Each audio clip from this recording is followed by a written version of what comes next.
don't know, I work with the Community Coalition Against Human Trafficking. We're a nonprofit that's based here in Knoxville, but we serve all of East Tennessee. So Tennessee approaches trafficking and victim service with trafficking in a very specific way. That's through the Tennessee Anti-Slavery Alliance. And Governor Haslam, when he was in office, appointed agencies throughout the state to serve their region, to be what we call the single point of contact. So we are the single point of contact for East Tennessee. And for a very long time, since the beginning of TASA until this spring, we served essentially Knoxville on up to the Upper East. Within the last couple of months, we are now inheriting the Chattanooga area. So we are truly kind of that very typical East Tennessee demographic or delineation that you might think of. And so we do that in a number of different ways, one of which is going out and doing these trainings. We go and train the community, and just for your knowledge, because you might take this back and apply it to your personal and professional life, all of our trainings are free of charge. And we have a whole catalog of trainings. So we have what we call HT 101, HT 102, which some of you missed out on here. And then we have upper level trainings. Obviously we're going to do HT 201 today. But we have specialized trainings for medical providers, for foster parents, for educators, for case management folks, so individuals who work in maybe substance abuse, work with domestic or sexual violence. We have training for hospitality, hotels, motels, public transportation. We have trainings for law enforcement and for legal community. So as I mentioned, all of those are free. We're happy to come out and do those anytime. And those, our goal really is to train and equip our public to respond.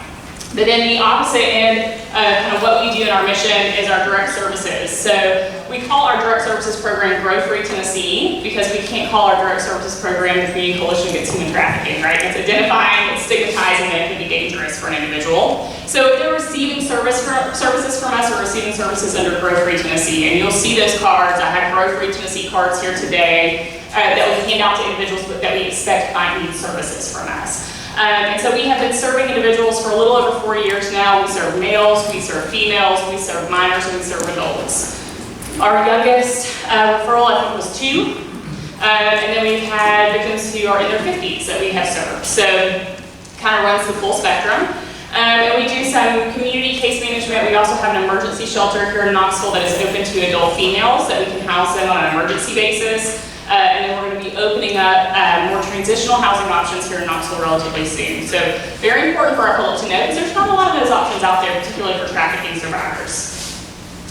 Okay, so we're going to review 101 and 102 really quickly before we get going here. We're going to focus a little bit more on sex trafficking today because that's primarily where our case studies come out of.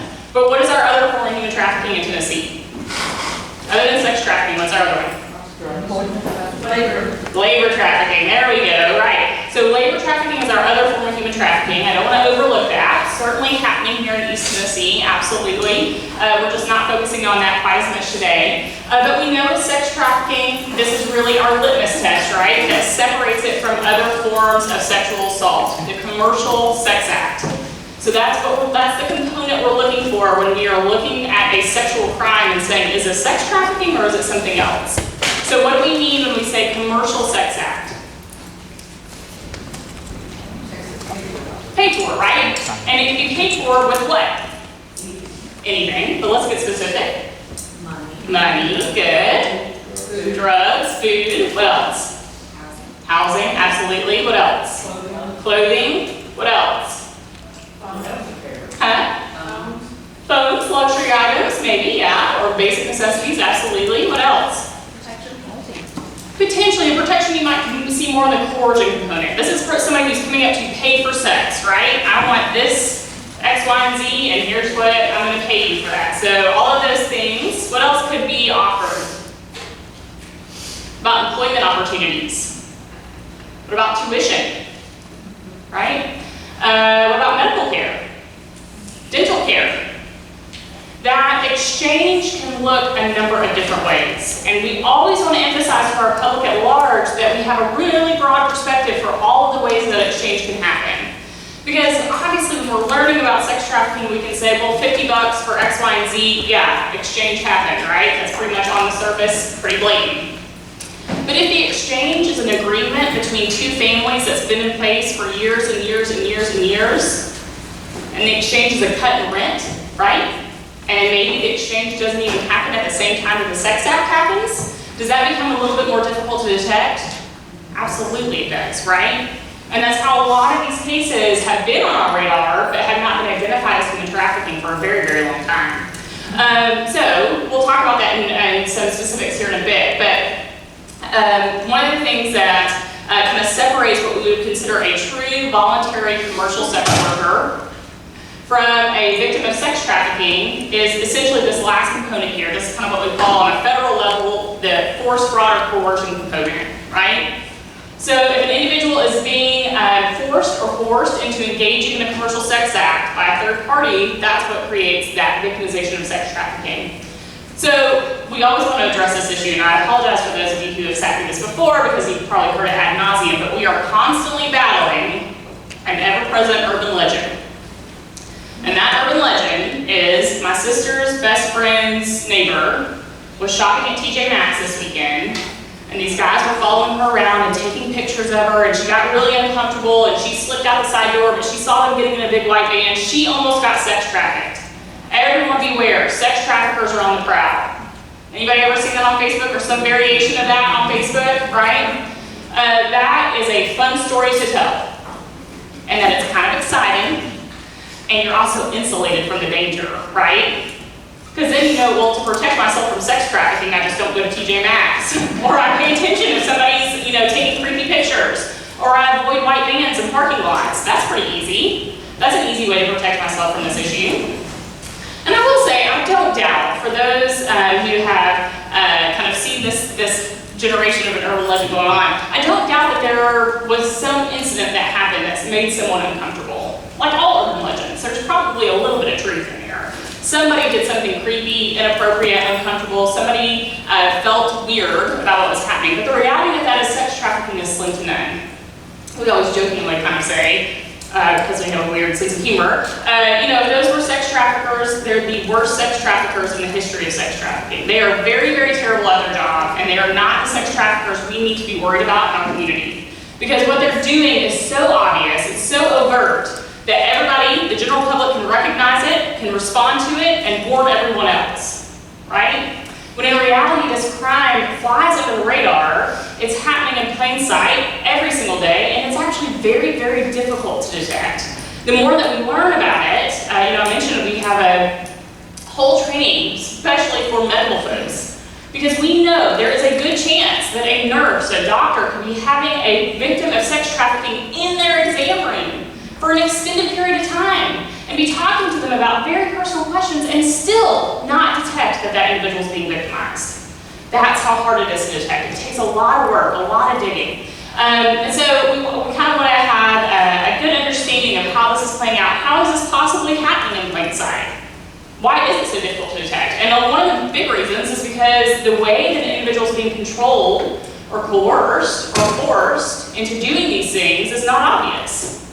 And what I mean by that is, we hear traffickers who say, if you don't make your quota tonight, I'm going to kill you, right? And I always want to point out, and I try not to be too heavy-handed with this, but when we talk about threats like that, that's not a comfortable thing for anybody to hear. Sorry, I'm crackling a bunch.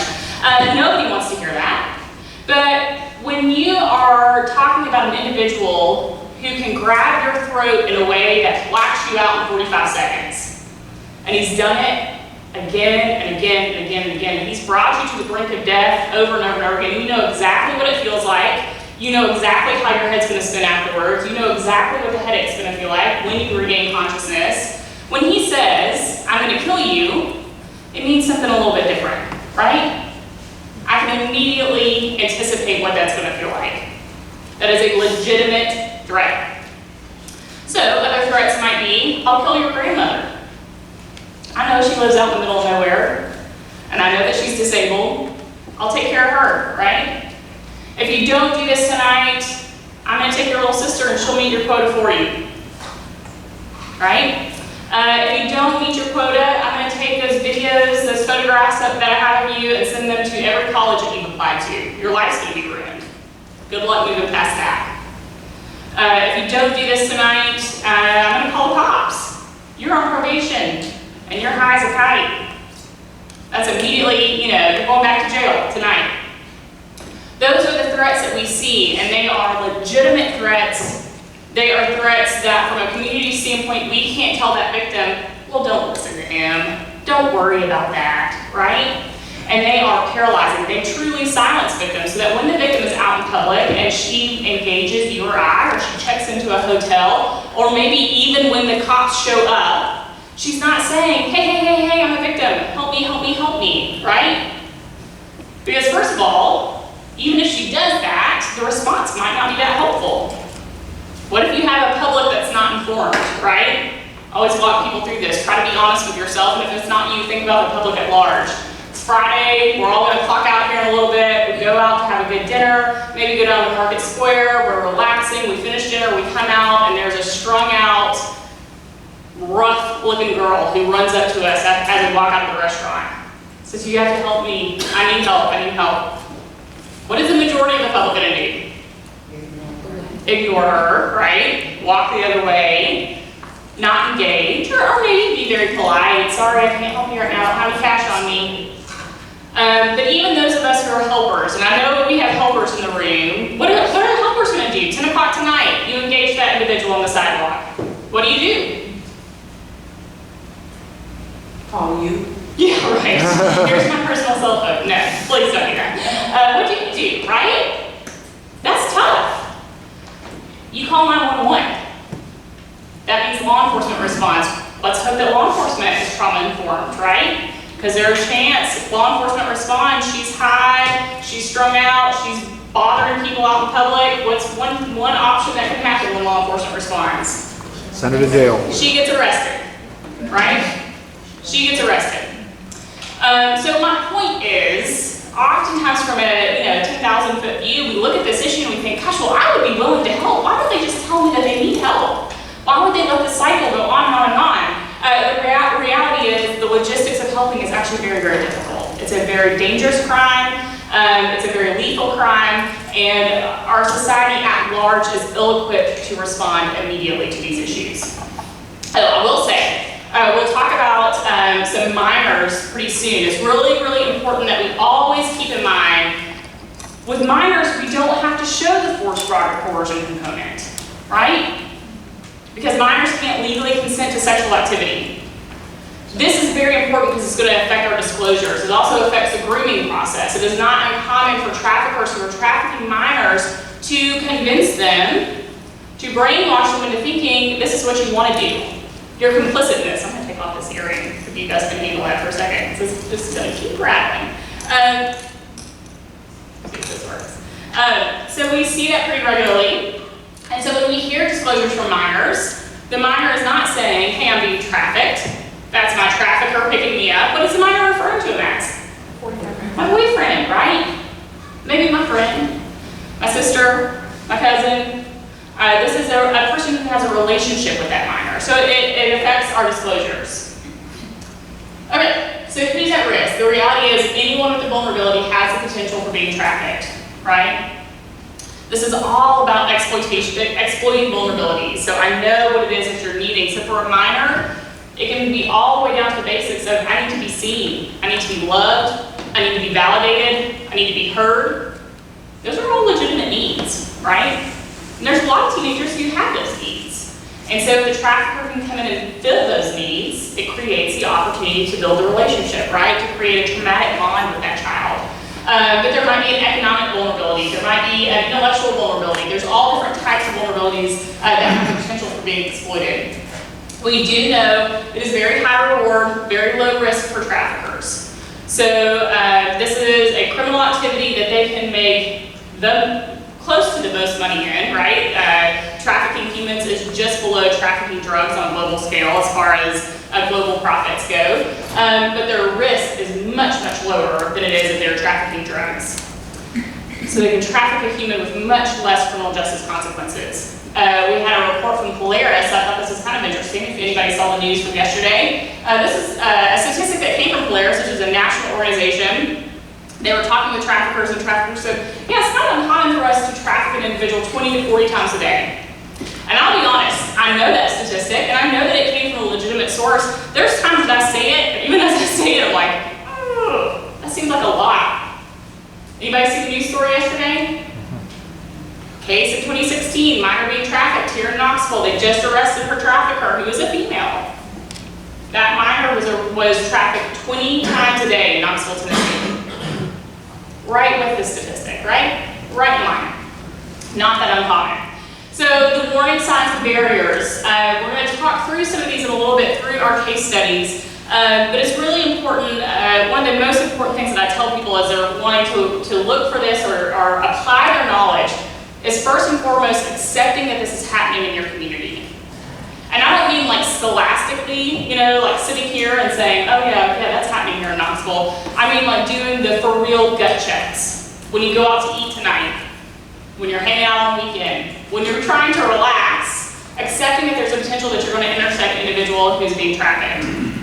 I always give this personal example. It kind of happened recently. We were doing kind of a sociological experiment in the office, and so we posted a fake ad online here in Knoxville because I just wanted to see what these responses looked like as they came in. And I didn't respond to them. I wasn't doing a law enforcement sting. I was just literally collecting data, right? Two things that came out of it, one of which was folks were calling all hours of the day, right? I thought, oh, this is going to blow up about 10 o'clock tonight. We posted the ad at 3:30 on a Thursday afternoon immediately. And you know, it's kind of interesting, I don't want to be brief, but it slowed down during the commute home. We had calls and emails until about 5, and then it picked back up about 6:30, right? And then it went all night long, and it was at 8 o'clock on a Friday morning, and it was at 11 o'clock on a Friday morning, and it was at 2 o'clock on a Friday afternoon. There was no rhyme or reason to it. It was nonstop demand. But one of the individuals, totally unsolicited, responded to this ad and said, hey, I would love for you to join me for the weekend, right? Purchase you for a weekend. I'll take you to Gatlinburg and I'll show you all the sites. So I'm reading this email and I'm like, ugh, that's creepy, that's uncomfortable. But then where did my family and I go that Sunday? Dollywood, right? We love Dollywood. So we pull into Dollywood and it just pops up in my head. And I think, you know, I do this all day, every day. This is pretty much all that I ever talk about. But I had never before, as I was getting ready to walk into Dollywood, say, who here's being trafficked, right? Is there the potential that I'm going to see someone being trafficked? It's not a fun feeling. It's not a comfortable feeling. But it was a good reminder for me, this is the gut check that I'm talking about. Because if I don't do that gut check, I'm going to put blinders on and I'm going to stay focused on my family, my kids, whatever's going on in our little world. So that's the first thing you can do. And then paying attention to your surroundings. Really watching what's going on. At the end of the day, so much of this is about reading the vibe, reading people, right? Listening to your instincts. We always just talk about that gut feeling hitting us pretty hard. When we see something going on, something happening, and sometimes it's even hard to articulate. I can't tell you why, but I saw this and I feel like something was wrong about it. So I will say too, when we talk about this being sold 20 times a day, I would be irresponsible if I ever went out to talk about human trafficking and I didn't talk about demand. Because we can sit here and talk about victims all day and helping them, and we can sit here and talk about, gosh, we need to arrest traffickers. Yeah, we do, obviously. But they can't sell a person if there's not somebody there to purchase, right? And our demand is through the roof. It is almost overwhelming. I always reference a TBI scene that was done in Cookeville in February of last year. They picked a random weekend in February. And if you're not familiar with Cookeville, it's probably the place you stop and eat as you drive from here to Nashville, right? It's a little town that has 1 million restaurants for some reason, I don't know why. And I'm from Cookeville, so I can say that. You know, there's 35,000 people there, maybe. And then everything around that's very, very country. We are not talking about a high concentration of people. Just for reference, we're not talking about a UT home game, right? They posted an ad online advertising sex for sale. They had over 5,000 emails, phone calls, and text messages trying to set up a date with that ad in 72 hours. That's how many came in. And when all of these contacts came in trying to purchase the person selling the ad, the TBI responded, pretending to be the poster, and said, hey, great, just want to let you know I'm 17. What are they clearly communicating? I'm a minor, right? I'm 16, I'm 15, or they said, hey, I'm 14 years old. Think for just a second about how young 14 is, right? We're still middle school at that point. I'm 14 years old, does that sound okay?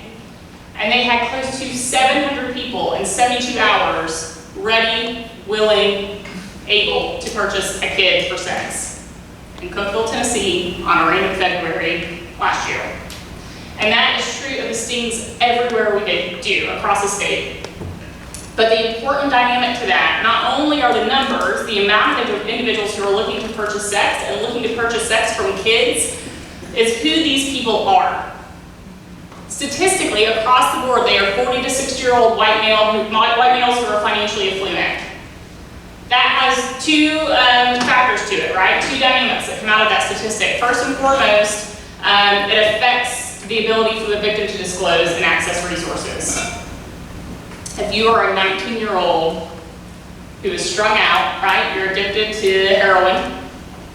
You maybe use that to cope, or maybe the trafficker introduced you to that. And your most frequent buyer, and let me tell you, these buyers are regular customers. Your most frequent buyer is the local youth pastor. Who's going to win that? Who's going to win that public opinion fight? Right? And if you don't know, let me just tell you, I was sitting here in Knoxville about 2.5 years ago. We had a local youth pastor who was ready to show up and purchase a 14-year-old and her friend, ready to roll, right? Youth pastor purchasing a 14-year-old, that was all cut and dry. The TBI agent who worked the case got hate mail from individuals in his congregation because of her involvement in ruining a good man's life. Obviously, that wasn't everybody in the congregation. Obviously, that is not a reflection of our public at large. But if a TBI agent is receiving that feedback from the community, what is a 19-year-old drug addict going to have? Death threats, right? Her life's going to be ruined. She's not ever going to be able to live here anymore. Her family's probably not going to be able to live here anymore. That affects our ability to disclose. It also informs us about where this activity is taking place. So we know this from buyers in our community. They are 40 to 60-year-old white males, and they are purchasing an individual for what they consider to be a date. Where are they taking that date? To the creepy motel out in the middle of nowhere? No, right? They're going to the places where they're most comfortable. So nice restaurants, nice hotels. I always say I run out of what rich people do after that. I don't know what they do, but rich people have their own activities, right? They're going to country clubs, they're going out on the lake, they're going to theater, they're going to football games. They're doing the things that 40 to 6-year-old white males who are financially affluent typically like to do. So we always want to keep that in mind as we are talking about this victimization, but certainly about this issue in our community. So I've got a couple of quotes that I thought were really relevant. I don't know if y'all can see them over there. These are from some folks who were involved in trafficking, but it's certainly kind of speaking to their experience.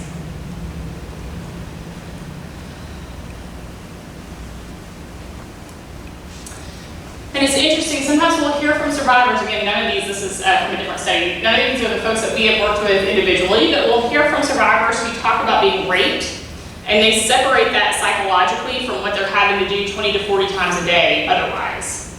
So they're being forced to have sex with strangers 20 to 40 times a day, but then they also got raped once in that day. Think about the implications of that. What did that activity have to include for that to be separate in her mind, right? So we know that there are certain venues that are high, kind of, not high risk, but high traffic potentially for traffickers to show up. We see traffickers that target homeless shelters, right? If I'm at a homeless shelter, do I have a vulnerability? Inherently, right? So we see that occasionally happening.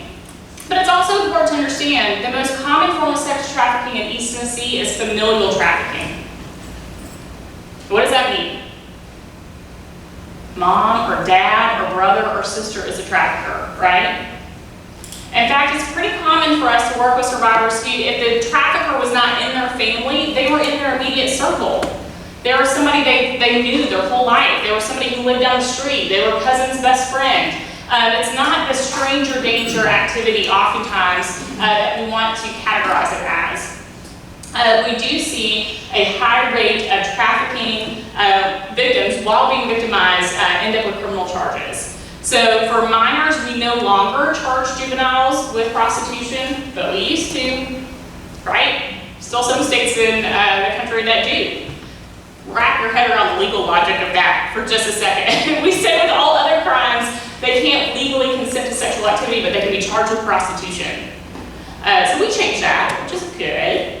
But it kind of speaks to that stigma that happens pretty frequently. Very often in the criminal justice system, the quote-unquote prostitute is the one who faces criminal justice consequences.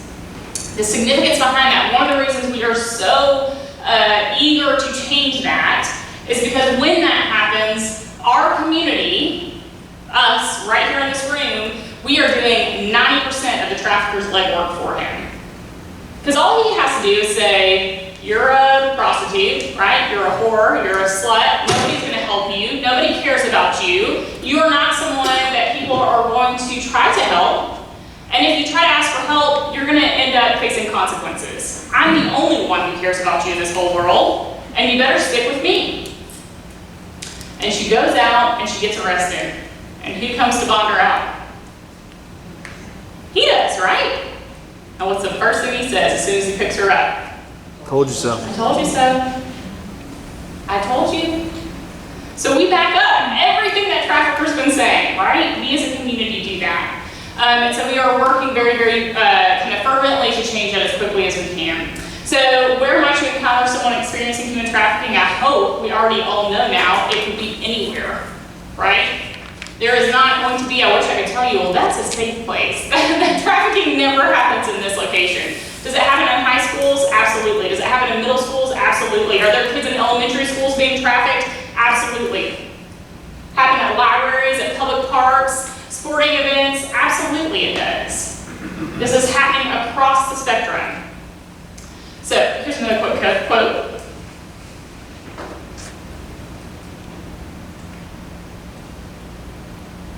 And I wanted to include this because we find with a lot of the survivors that we're working with that the effects of their victimization create stigmatization.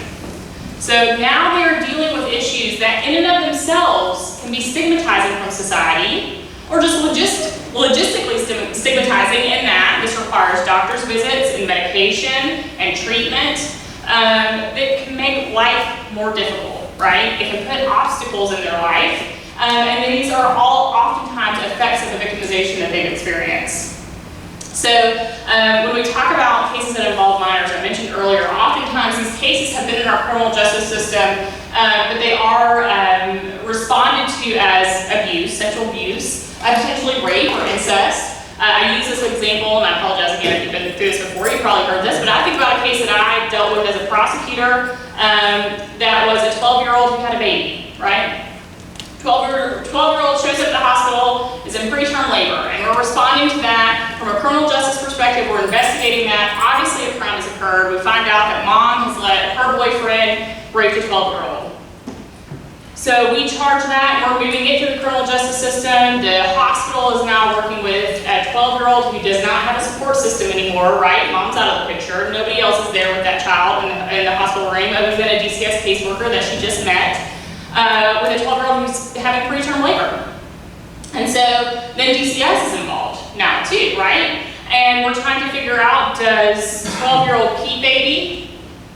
What's in the best interest of 12-year-old? What's in the best interest of baby? Whose best interests win out, right? If those are at conflict. And we're trying to find a solution to a problem that doesn't really have a solution, right? At least not one that feels real good. No matter what, you're kind of walking home with some trauma. And I like to think that's the reason why we didn't ask, back up, what did mom get? Right? Why? Why did mom let boyfriend rape 12-year-old? Because I can almost guarantee you there was something in it for her.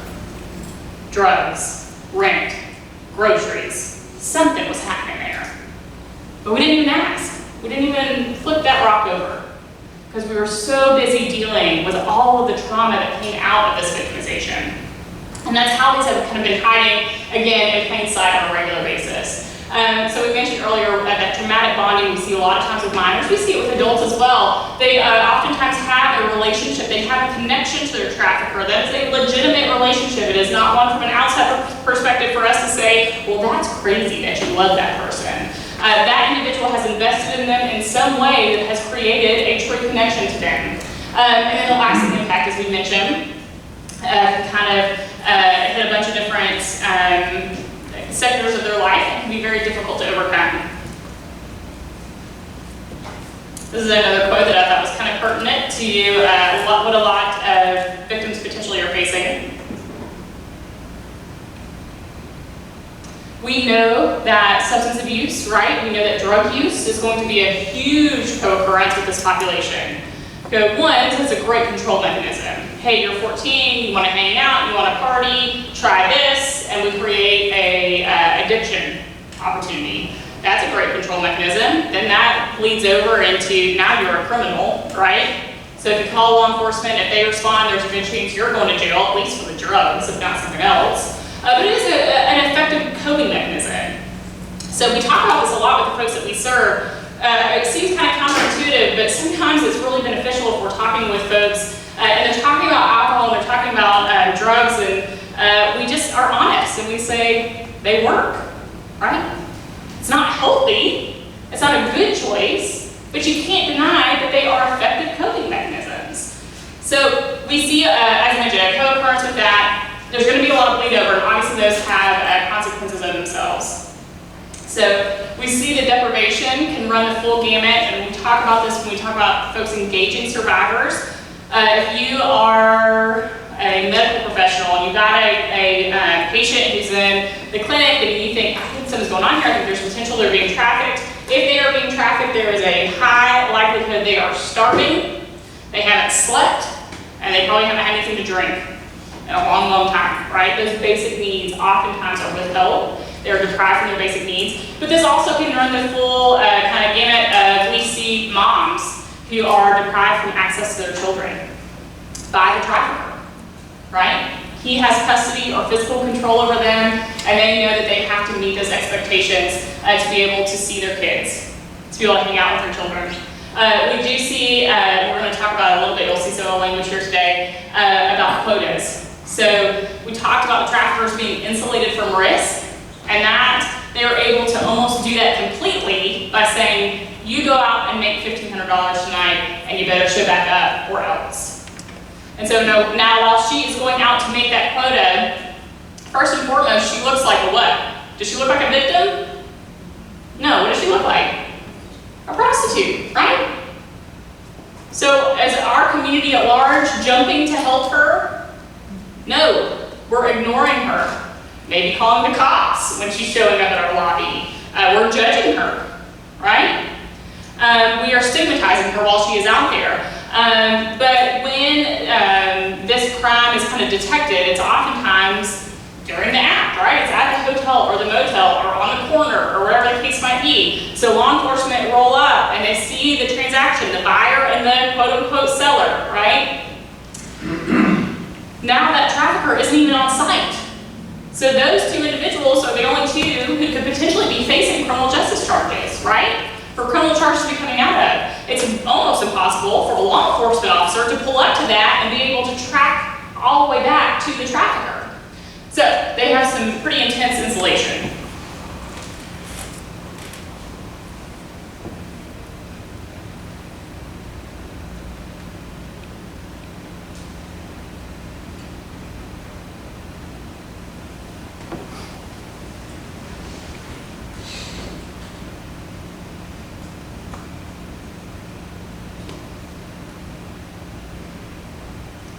And I use these quotes a lot of times because I really want to emphasize to folks, potentially medical providers, how many times there were opportunities for intervention, right?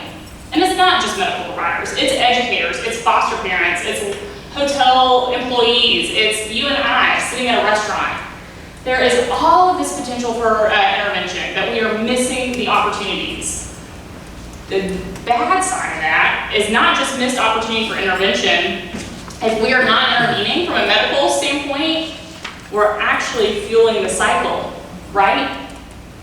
Because if the trafficker is bringing that victim into a doctor to be seen because of an illness and infection that's going on, is that trafficker bringing her in because he says, she seems really uncomfortable. Could you give her some medication and make her feel better? What is his priority? Get her back on the street. She needs to be working, right? And so from a medical standpoint, if we are treating her and putting her back out there, we're facilitating the business. We have to use these opportunities to intervene if we can. Okay, so these are little practices. We're going to do group discussion, but full disclosure, if we have time, we're going to do a little bit more intense case studies where I want to get some information from you. So use this opportunity to practice here. This is a scenario that came out of a study that was done where a survivor was talking about her experience. That Kelly was in her 30s, recently divorced, mom of 3 kids. Anybody who has young kids knows, from my perspective, I'm not a single mom, but as a mom of young kids, the difficulty with having young kids is not the job, it's the logistics of taking care of the kid around the job, right? Finding daycare that works, that's close, that's open when you need it to be, that's affordable, all of those things. It's very, very difficult. So Kelly's looking for a job that's a little bit non-traditional, that allows her some flexibility. And she finds a job with a family friend named Dave, who says, he doesn't drive, he's got a disability, he doesn't drive. You can kind of be my personal assistant, right? If you'll take me to appointments, if you'll help me out, help me run errands, do all the things that I can't do, I'll pay you to do that. That can be an employment opportunity for you. I'll be flexible with you and your kids. Sounds too good to be true, right? So Kelly takes him up on that. But as she gets to know Dave and she's exposed to him, she's starting to witness more and more behavior that is very intimidating. She witnesses his interaction with who his girlfriends are at the time. And that's twofold, one of which is because that's Dave's true colors, but also he's sending Kelly a message, right? He's showing her exactly what it is he's capable of. And so that relationship continues to devolve. But Kelly feels stuck because Dave pays really well, right? And it starts with her just being a witness to violence. And then it just slowly deteriorates to her being threatened, and then her being a victim of violence, right? It's a slow turn. But it does eventually come down to, now Dave's not just violent with her, he's saying, you're gonna do this with the folks that show up at this hotel room, and you're gonna pay me. I mean, I'll continue to support you, but this is how we're gonna run things now. So, this is real basic. There's no wrong answers here. What did Kelly experience, right? What is she walking through as she kind of walks into this level of exploitation? Well, first she feels gratitude. Absolutely she does. And relief and support and connectivity. Yes. Yeah, which creates a reliance, right? Absolutely she does. Great point. Then what does she feel? Come on, guys, this is going to get real painful. Just shout it out. Trapped. Absolutely she does. Resentment. Resentment. Is she happy, scared, excited? Use all of your words, emotion words. Scared, yes, right? Hopeless. Hopeless. Yeah. I think desperate. Absolutely. Does she feel isolated from society? Yeah, that's already begun, right? Because here's something else she is feeling at this point, and this is significant. She feels complicit. Because she sat and she watched other people being victimized. She didn't do anything. Because she didn't feel like she could at the time, right? So now she's involved. That creates a level of engagement. So what are the things that they did to build trust? You kind of hit on some of those, but how did he start the relationship? Did he show up and say, you need to make some money, do you want to be trafficked? Took care of the kids. Her biggest vulnerability were her kids, right? And he met that vulnerability. I'm going to give you a job where I pay you well, and you can still be a mom. Absolutely. With that dynamic, she was helping him out. Right, yeah. Shifted Yes. to him controlling. Exactly. And he came to her from a weak standpoint, right? I've got a disability, I really need someone to help me. Absolutely. That's a great way to shift that power dynamic right off the bat, and it makes it much more insidious. So unfortunately, Kelly's story keeps going. And this exploitation increases. He increases the amount, her quota for a day. She finds herself being trafficked more and more excessively, and each time the victimization occurs, that contributes to that stigmatization, right? From being isolated from society. It also bleeds into the rest of her life. So an individual who's being trafficked is probably not sleeping well, right? Probably not eating well. Probably going to be dealing with some physical issues. Is it hard to be a mom of 3 when all of those things are going on? On top, we're not even touching the psychological stuff that's coming out of this, right? Not surprising that she loses her kids. Here's what we see with survivors. This wasn't true in Kelly's case, but we see survivors who, and it wouldn't surprise me actually if they had something to do with this, but she's being posted online, right? That's how her buyers are finding her. The trafficker slips her post to ex-husband. What does ex-husband do with that? Takes it straight to ECS, right? She's a prostitute. Look at what she's doing. She's trash. We see that dynamic being used, that social stigma being used within family court pretty frequently. So when we talk about Kelly's health, it does begin to deteriorate, and really with Kelly, her intervention came through her medical treatment, that she was able to access medical care where they recognize the signs. But what are red flags that you think are going to be present when Kelly presents at the urgent care clinic? Where do you think Dave's going to be? Right next to her, right? What do you think her demeanor is going to be while she's in the clinic? Sullen. Huh? Sullen. Sullen, absolutely. Huh? Timid? No eye contact. No eye contact, absolutely. I'll bet Dave's answering the doctor's questions for her. Dominating the conversation. Passive. Yeah, absolutely. There is a whole term within sex trafficking that's called out of pocket. You know what that means? It means if a victim makes eye contact with another individual while they're walking around. That means that she's been out of pocket. That's how much control traffickers maintain over the individuals that they're trafficking. All right, we're gonna move through, we'll do this one, we'll skip to the next one real quick. So we're gonna go to a little bit first perspective here, right? You've got a rental property. You rent a little bungalow down in the city, right? You own it and rent it out. Lease is coming up, so you think, well, I'm gonna pop in, do a little inspection, see what damage has been done, what needs to be cleaned up, all of those good things. And when you show up, there's a strange man leaving, and he's got 2 young girls with him who don't look incredibly happy, right? 9 and 10 years old. They're acting strange. When you come to the door, the guy answering the door is a little bit standoffish. You say, I need to look around the property. Well, this isn't a good time. Well, I need to lay eyes on things. You finally get into the building, and he's right beside you the whole time, right? And he's kind of herding you back towards the door. It's kind of weird. And as you're leaving, you see the man who left the 2 girls pull back up and come back into the house. What are our red flags there?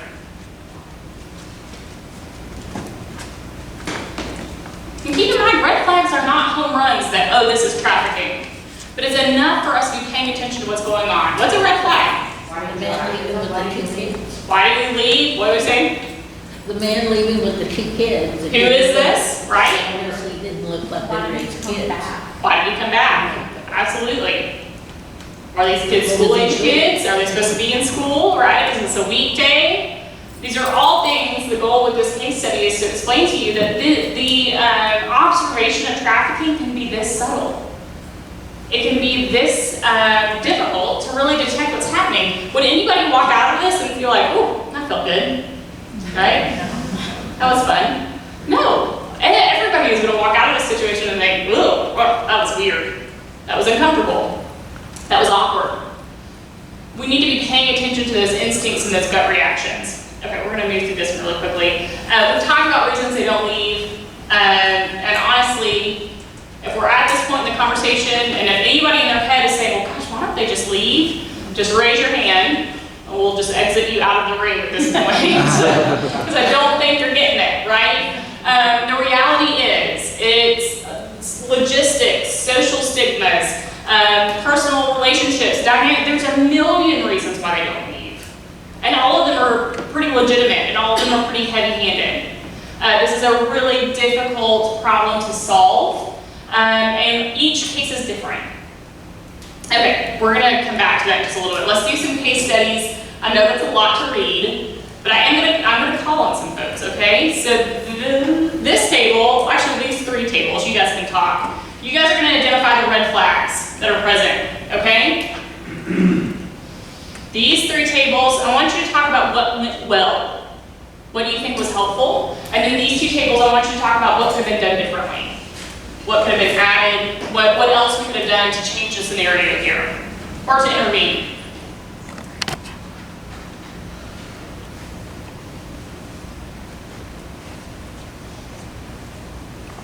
Y'all gonna have to speed read.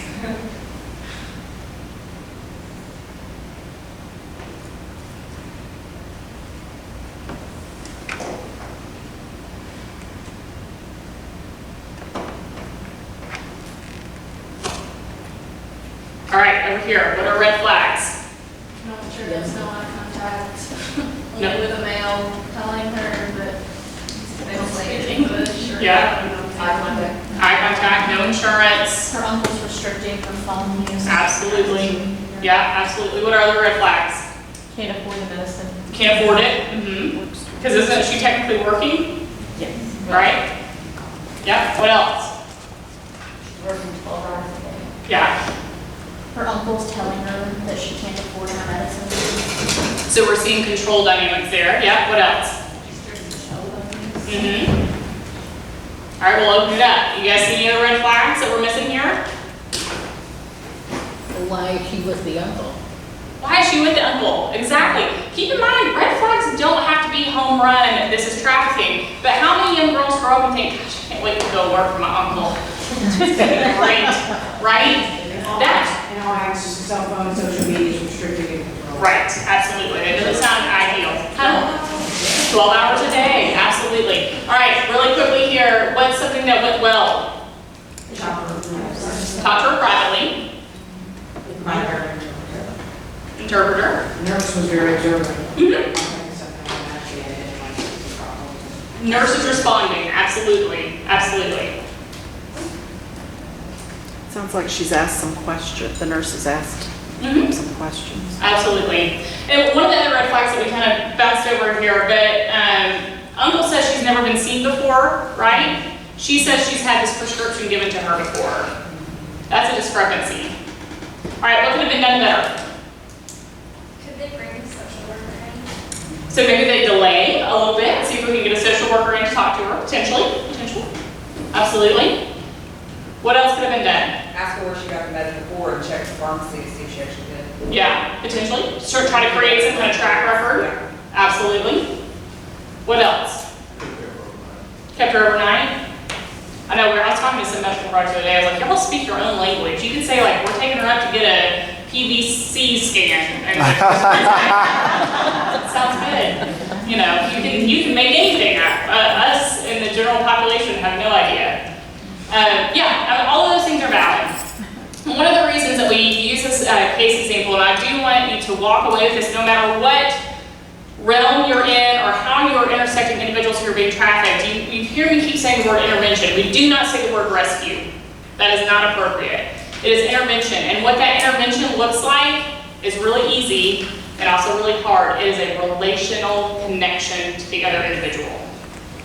At the end of the day, we combat a crime that is dehumanizing by treating another individual like a human, right? We see them, we listen to them, and we talk to them. We don't treat them as a patient and get them out. We don't treat them as a student and move them on. We can make a connection with them, right? That is the most impactful thing that we as professionals, as the general public, as friends, as family can do for individuals who are experiencing trafficking, because it creates the opportunity for a conversation. There's no magic tool, there's no magic response other than treating that person. So we always say, one of the things that could have been done, and what we always emphasize to folks, the power of these words, I'm worried about you. What does that say? Does that force her to stay? Does it get her out of the situation? Does it fix anything right in that moment? No, but what does it communicate to her? Validates. Validates her. I care, right? I'm concerned about you. I don't like what I'm hearing. This makes me uncomfortable. I want you to be comfortable. I want you to be safe, right? That is an easy way that we can always be kind of bookending our conversations with individuals that we're concerned about when we talk about trafficking. Okay, I'm going to finish with our hotline numbers. I gave you a scenario earlier and I didn't give you a solution. This is now your solution. When you guys are out and about and the individual pops up and says, I need help, I'm being trafficked. That's probably not ever going to happen. I don't want to leave you with, go, what if it does? Because if it does, you give them this number, right? And I've got these Grocery Tennessee cards. I'm happy to hand out if you feel like that. Might happen to you more often. That is a crisis line that is answered 24 hours a day, 7 days a week.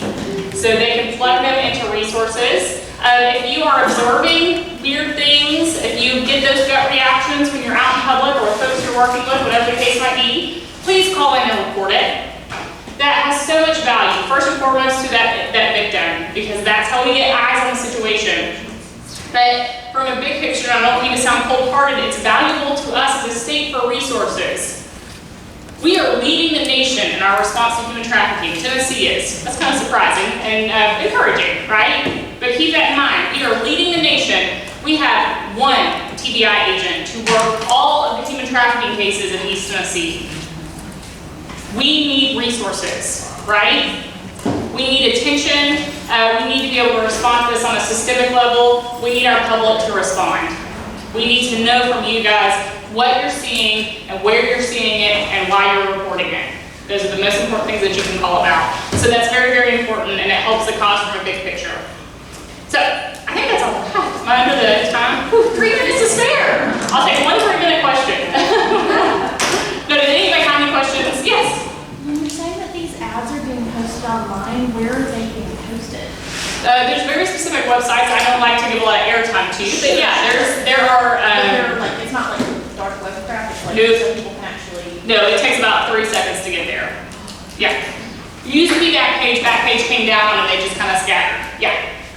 From a perspective on pushing back this darkness, what would you suggest someone, is there funding available to get programs started?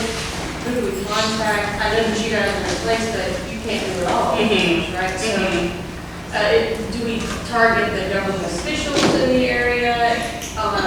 You know, a more governmental level? Like, Yeah. what would you suggest? I mean, for us, what we see true improvement in, East Tennessee, I love East Tennessee because we are people. And so when we go out and do these trainings, I trained 2,600 people last year, which is the most training that we had ever done. Our referrals increased by 70% last year. So we found when we were going out and having these conversations with people, it was resulting in 70% more individuals were receiving services from us. Wrap your head around that, right? I mean, that's significant. That's huge. So from my perspective, of course, all of those things were great. What is so valuable to us and what we see immediate results from is having a conversation. Fully recognize this is a difficult conversation to talk about. It's not comfortable. I always joke about being banned from family holidays at this point. It's not a fun topic. But if you guys can each go out and be ambassadors for this issue, to talk about this issue, to plug people into resources, for that we see immediate change happening.